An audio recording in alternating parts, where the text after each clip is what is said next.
সুবর্ণা রে, তোর পায়ে ধরছি, দয়া করে এরকমটা করিস না। আমি কথা দিচ্ছি, আমি আজকেই রাহাতকে তালাক দিয়ে দিব।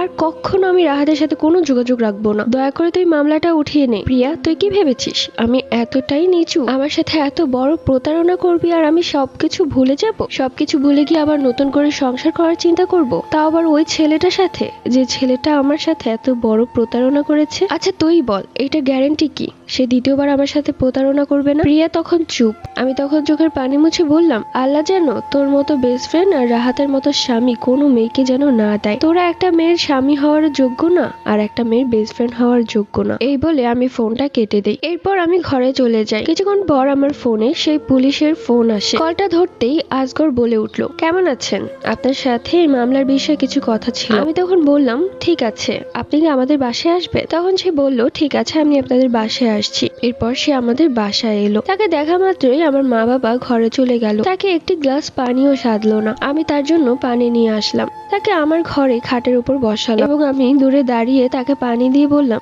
জি বলুন, কি বলবেন? তখন সে বলল, আপনার ঘরটা তো বেশ সুন্দর, বেশ গুছানো। আমি তখন হাসতে হাসতে বললাম, এই ঘরটা আগে আমার ছিল, এখন আর আমার নেই। আমার এই মামলা করা হয়ে গেলে এই বাড়ি থেকে আমার বের হয়ে যেতে হবে। কিন্তু কেন? এটা তো আপনার বাড়ি, আপনি কেন বের হবেন? এটা আমার বাড়ি হলেও আমার মা বাবা আমাকে এই বাড়িতে রাখবে না, কেননা কিছুদিনের মধ্যে আমি ডিভোর্সি হয়ে যাব। আমার মা বাবা এই মুখ নিয়ে আমাকে এই বাড়িতে রাখবে না, রাখলে তাদের মান সম্মান ক্ষুণ্ণ হবে। এগুলো কেমন ধরনের কথা?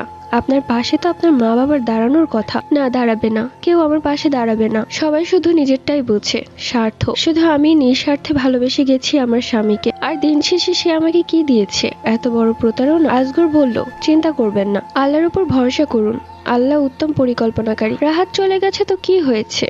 আপনার জন্য হয়তো অনেক ভালো কেউ বসে আছে। আমি তখন হাসলাম আর বললাম, আসলে এখন আর কোনো ছেলের প্রতি আমার আর বিশ্বাস নেই। আমার মনে হয় সব ছেলেদের ক্যারেক্টার একই রকম। আজগর কপাল কুঁচকে বলল, জি না, সব ছেলেরা এক না। মামলার বিষয়ে কিছু কথা বলে সে চলে গেল। 2 দিনের মধ্যে রাহাতকে পুলিশ ধরে নিয়ে গেল। ওর 1 বছরের জেল হয়েছে, সাথে জরিমানা। প্রিয়া চলে এসেছে ওর বাবার বাড়িতে। ওর বাবা বাড়িতে ওকে মানছে না, তাই আমার বাড়িতে এসেছে। আমার বাড়িতে এসে আমার পা ধরে বসে আছে, কাঁদছে, বলছে, দোস্ত আমাকে মাফ করে দে, আমি অনেক বড় ভুল করে ফেলেছি তোর সাথে, আমার অন্যায় হয়েছে, আমার এমনটা করা একদমই উচিত হয়নি, আমাকে এবারের মতো মাফ করে দে।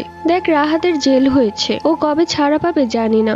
আসলে ওর জন্যই আমাদের বেস্ট ফ্রেন্ডশিপ নষ্ট হয়েছে, তাই ওকে আমি লিখিত তালাক দিয়ে দিব, আর আমি আমার ভালোবাসার জামানকে একসেপ্ট করব। আমি তখন আস্তে আস্তে বললাম, জামান ভাইয়া সবকিছুই জানে, গিয়ে দেখ না তোকে একসেপ্ট করে কিনা। আর শুন, ও বাড়িতে গেলে একটা ভালো শাড়ি পরে যাস, কেননা আজ জামান ভাইয়ার গায়ে হলুদ, কালকে বিয়ে। কাকে বিয়ে করছে জানিস তো? তুই যে মেয়েটাকে নিয়ে জামান ভাইয়ার সাথে